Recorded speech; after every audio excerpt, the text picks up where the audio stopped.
हैं और दुखी हैं, जिनको कहीं कोई राहत नहीं मिलती या मिलती दिखाई नहीं दे रही। तो उनको जवाब ये मिला कि आप उस शख्स से ये कहें जो पीड़ित है कि जितने भी कष्ट हैं उसके जीवन में, उनके लिए शिकायत करना बंद कर दे। रोना, पीटना, चिल्लाना, चीखना और निरंतर शिकायतें करना बंद कर दे। उसकी बजाय वो रोजाना सुबह दोपहर शाम ईश्वर का, अल्लाह का, वाहिगुरु का, गॉड का धन्यवाद किया करे कि हे ईश्वर, हे अल्लाह, हे वाहिगुरु, हे गॉड, जो कुछ भी तूने मुझे दिया है, जो कष्ट दिए हैं, दुख दिए हैं, उन सब के लिए तेरा असंख्य बार धन्यवाद, तेरा कोट कोट धन्यवाद प्रभु। हर चीज के लिए जो तूने मेरे जीवन में दे रखी है, कष्ट दे रखे हैं, तो भी तेरा कोट कोट धन्यवाद। बस ये कहता रहे, और अगर ईश्वर ने चाहा तो उसको रिलीफ कुछ ना कुछ जरूर मिलेगा। अब जब महापुरुष ने यह बता दिया तो वो सज्जन लग गए। जैसे गुरबाणी में आता है कि जिस साहेब से नहीं चारा, तिसको कीजिए सत नमस्कारा। जिस मालिक के सामने कुछ चारा ही नहीं है, उसको तो हमेशा नमस्कार ही करना चाहिए। अब वो शुरू हो गया, निरंतर सुबह शाम दोपहर चलते फिरते, जब भी उसको मौका मिलता था तो वो ईश्वर का, अल्लाह का, वाहिगुरु गॉड का धन्यवाद करता था। जितनी भी पीड़ा थी, कष्ट था उसके जीवन में, जो मुसीबतों से जिससे घिरा हुआ था, वो कहता था प्रभु इस सब के लिए तेरा कोट कोट बार धन्यवाद, दिल से धन्यवाद। बस यही करता रहा वो। तो उसने महसूस किया कि देखते ही देखते उसकी परेशानियां घटने लग गई, मुसीबतें कम होने लग गई, कष्ट कम होने लग गया। तो उसको और हौसला मिला कि युक्ति काम कर रही है। तो उसने और ज्यादा धन्यवाद करना शुरू कर दिया। उठते बैठते हर वक्त ईश्वर का धन्यवाद ही करता रहा। और 7 एक दिन में लगभग उसकी जो समस्याएं थी वो समाप्त हो गई। उसको बड़ी हैरानी हुई कि इतने बड़े महापुरुष हैं, ईश्वर के दरबार से सीधी जानकारी उनको मिलती है, लेकिन उन्होंने मुझे कहा था कि 7 साल बहुत कष्टमयी है, बहुत मुसीबतें आएंगी, तकलीफें आएंगी और उसका कोई समाधान नहीं है, वो तो आपको भुगतना ही होगा। लेकिन ये 7 दिन में लगभग मेरी सारी जो समस्याएं हैं वो समाप्त हो गई हैं। थोड़ी बहुत मामूली रह गई होंगी तो वो भी हो जाएंगी। अब तो उसको हौसला इतना हो गया कि ये खत्म हो जाएंगी। लेकिन उस महापुरुष ने ऐसा क्यों कहा और ये कैसे हो गया? अब ये जो कथा मुझे मिली वो इसी दृष्टिकोण से थी कि उसने ईश्वर का धन्यवाद किया, मुसीबतों के लिए भी, कष्टों के लिए भी, परेशानियों के लिए भी। तो जो 7 साल में उसकी मुसीबतें, उसके कष्ट खत्म होने थे, वो 7 दिनों में खत्म हो गए। जब वो महापुरुष के पास गया तो उन्होंने भी उसको यही बताया कि क्योंकि तूने शिकायत नहीं की, तूने धन्यवाद किया, तो 7 साल के 7 दिनों में तेरे कष्ट खत्म हो गए, ईश्वर प्रसन्न हो गए। अब इसके पीछे जो लॉजिक है,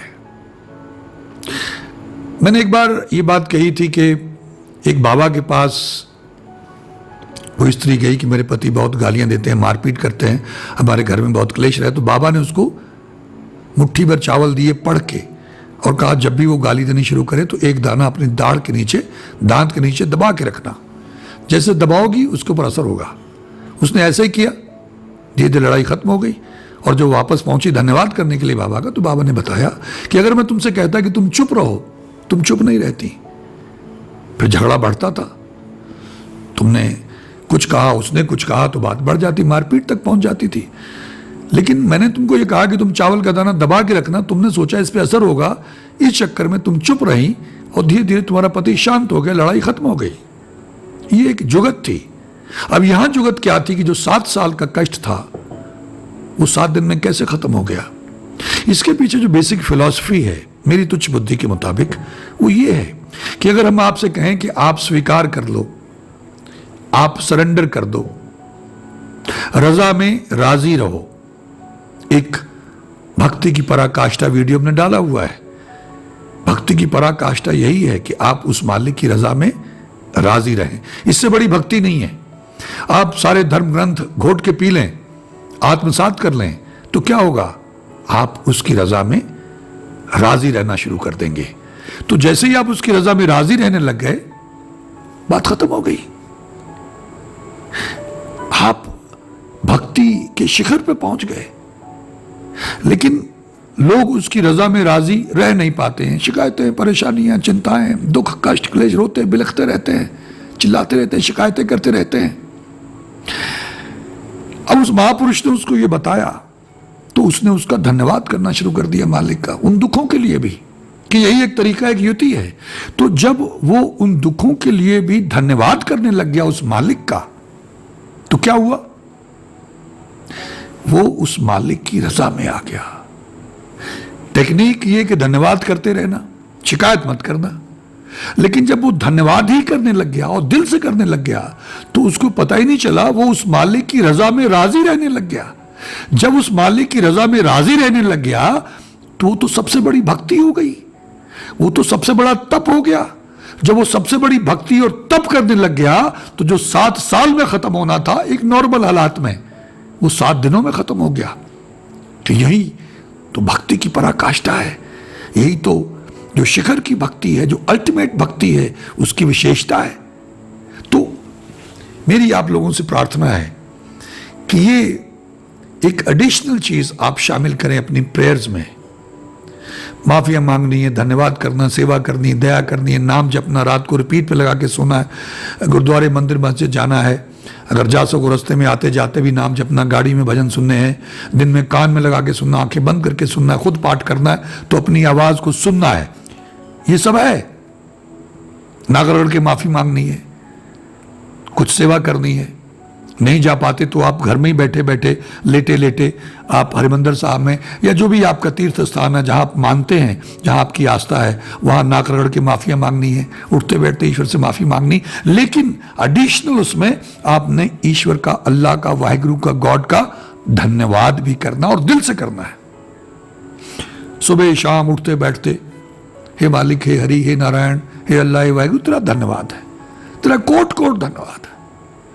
जो भी तूने दिया, जो दुख भी दिए उसके लिए भी कोट कोट धन्यवाद है। जो कष्ट दिए ये हमारे भाग्य के हैं, हमारी प्रारब्ध के, हमारा बोया हुआ है, हमारी गलतियां हैं, उसके लिए तेरा असंख्य बार धन्यवाद, कोट कोट धन्यवाद। हमें माफ कर दे, हमें बख्श ले, हम पे दया कर, तुझसे बड़ा कोई दयालु नहीं है। ये भावना से आप प्रयास करके देखें। शिकायत की बजाय, चीखने चिल्लाने की बजाय, लोगों को मैंने हाय हाय करते देखा है। नहीं, हाय हाय मत कहें। वाहिगुरु वाहिगुरु, अल्लाहू, हरिओम, जो भी भगवान का नाम आपको अच्छा लगता है वो लें और उसका धन्यवाद करें।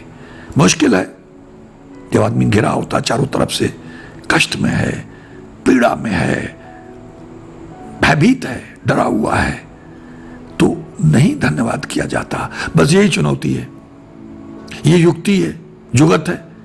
ट्राई करके देखिएगा। हो सकता है कुछ लोगों को, जैसे उस सज्जन को 7 साल का मामला 7 दिन में निपट गया, क्योंकि उसके पीछे जो बेसिक फिलॉसफी है, जो रीजन है, जो कॉज है, वो है कि वो भक्ति की पराकाष्ठा है।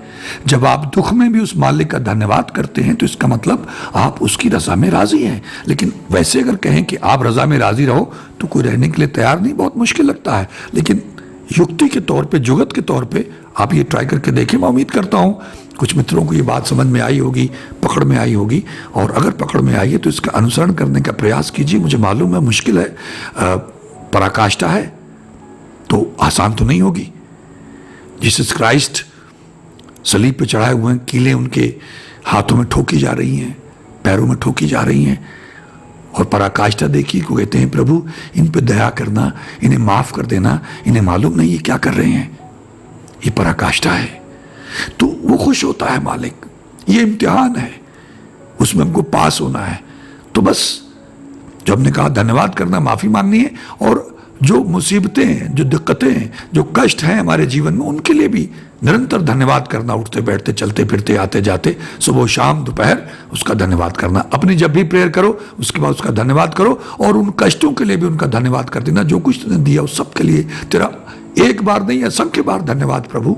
हे अल्लाह, हे गॉड, हे वाहिगुरु, हे ईश्वर, तेरा असंख्य बार धन्यवाद। हो सकता है कि ईश्वर कृपा करें, दया करें, मेहर के घर में आके कोई रियायत मिल जाए, कोई माफ़ी मिल जाए, वसूली को उसूल बना दें, क्या पता उसकी मौज का।